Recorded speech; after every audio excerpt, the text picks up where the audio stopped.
এগুলোকে রাজনৈতিক প্রক্রিয়া হিসেবে স্বাভাবিক কর্ম বলে মনে করি।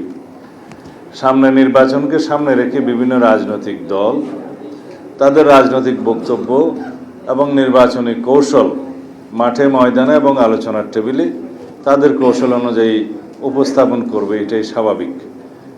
আজকে বাংলাদেশ জামায়াত ইসলামের নেতৃত্বে কয়েকটি দল বিভিন্ন ইস্যুতে পিআর এবং সনদ বাস্তবায়ন, জুলাই সনদ বাস্তবায়ন সহ কয়েকটি ইস্যুতে আন্দোলনের কর্মসূচি ঘোষণা করেছে, জনসংযোগ করছে, গণমিছিল করবে। এটা রাজনৈতিক চর্চা, এটা গণতান্ত্রিক চর্চা। এই চর্চা করার জন্যই তো আমরা আন্দোলন সংগ্রাম করে এই অধিকার আদায় করেছি। এটাকে আমি স্বাগত জানাই। যদি মানুষ গ্রহণ করে, তারা তাদের নির্বাচনী ইশতেহারে তাদের এই সমস্ত দাবি উল্লেখ করে আসন্ন নির্বাচনে অংশগ্রহণ করে জনরায় যদি তাদের পক্ষে যায়, তখন তারা তাদের ইশতেহার অনুযায়ী সেটা বাস্তবায়ন করবে। এখানে তো জবরদস্তির কিছু নেই। আমরা আমাদের 31 দফা বাস্তবায়নের জন্য জনগণের ঘরে ঘরে, আমরা বাংলাদেশের ঘরে ঘরে আমাদের সেই সংস্কার প্রস্তাব প্রেরণ করেছি। আজকে এই 31 দফা বাংলাদেশের রাজনৈতিক অঙ্গনে একটি রাজনীতির মহাকাব্যে পরিণত হয়েছে। আমরা এটাও ঘোষণা করেছি যে বাংলাদেশ সংস্কারের মধ্য দিয়ে গিয়েছে, সেটা বিএনপির হাত ধরে গিয়েছে।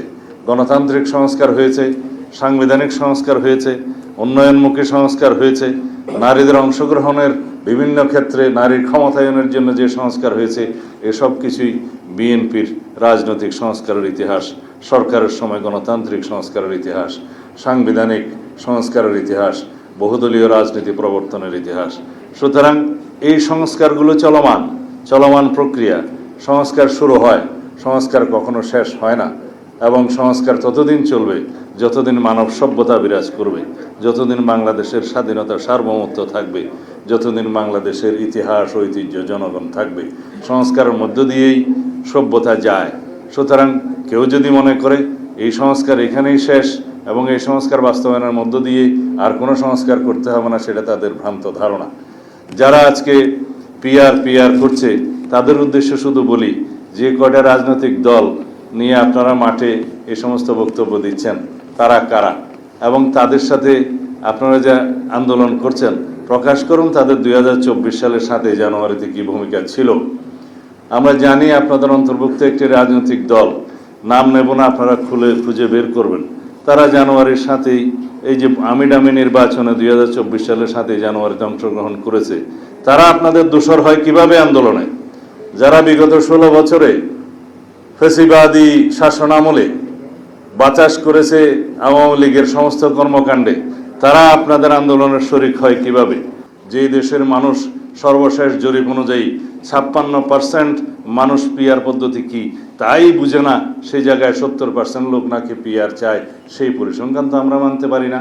এরকম বিভ্রান্তকর তথ্য দিয়ে বাংলাদেশের মানুষকে ভুল বোঝানো বা বিভ্রান্তি সৃষ্টি করা অনুচিত হবে।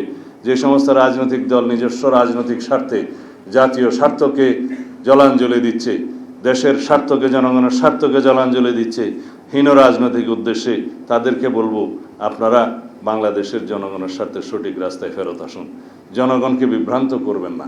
আপনারা কি জানেন এই পিআর পদ্ধতিতে কোনো স্বতন্ত্র প্রার্থীর কোনো জায়গা আছে? আপনারা যে কেউ যদি কোনো নির্বাচনী এলাকার মধ্যে কেউ একজন স্বতন্ত্র প্রার্থী হিসেবে দাঁড়াতে চান, তার জন্য এই পিআর পদ্ধতিতে তো কোনো খানা নাই। তারা কি নির্বাচনে অংশগ্রহণ করার জন্য সাংবিধানিক অধিকার রাখে না? আপনারা পিআর পদ্ধতি মানে সিম্পল যদি বলেন মার্কাতে ভোট দিবে, কে সংসদ সদস্য নির্বাচিত হবে সেই এলাকার মানুষ জানবে না, সেই নির্বাচনী এলাকার মানুষের কোনো অধিকার থাকবে না। তারা যাকে পছন্দ করে ভোট দিবে সে নির্বাচিত হবে। নির্বাচন করবে কে? মার্কাতে ভোট পড়বে, নির্বাচিত হবেন যিনি, তিনি কেবল দলের কেন্দ্রীয় নেতৃত্ব কর্তৃক নির্বাচিত হবেন।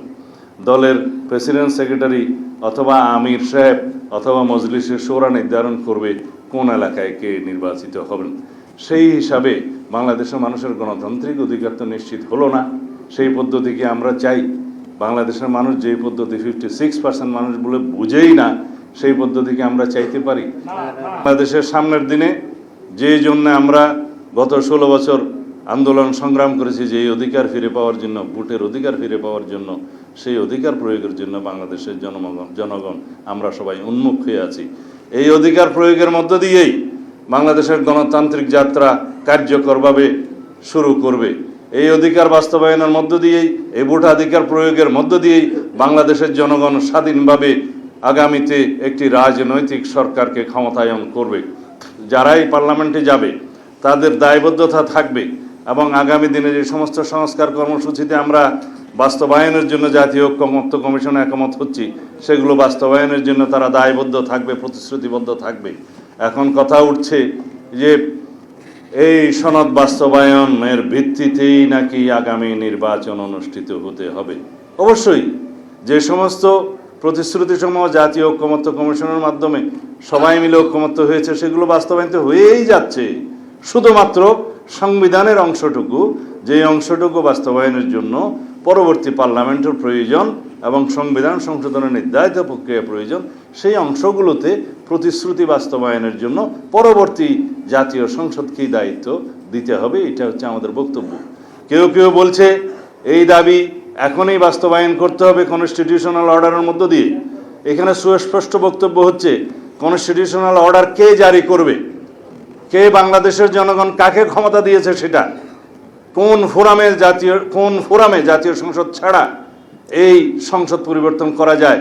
সেজন্য আসুন, আমি আহ্বান জানিয়েছি, সুপ্রিম কোর্টের একটা মতামত নেই।